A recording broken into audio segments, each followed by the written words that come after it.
ஒரு சமயம் சிவபெருமானும் பார்வதி தேவியும் வில்வ மரத்தடியில் அமர்ந்திருந்தன.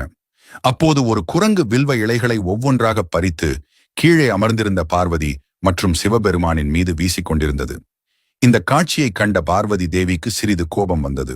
கோபத்தை அறிந்த சிவபெருமான், தேவி, இங்கே நம்மை பூஜிக்கும் இந்த குரங்கை கண்டு எதற்காக கோபப்படுகிறாய் என்று அமைதிப்படுத்தினார்.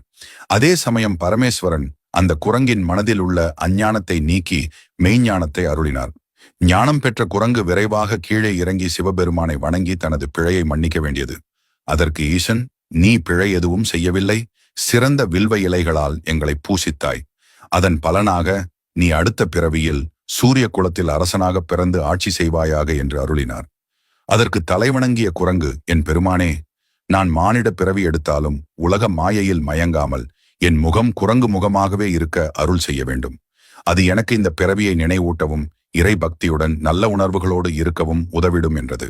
ஈசனும் அப்படியே அருள் புரிய மறுபிறவியில் சோழ மன்னன் மாந்ததாவின் மகனாக பிறந்து குரங்கு முகத்துடன் முசுகுந்த மகாராஜாவாக திருவாரூரில் ஆட்சி புரிந்தான்.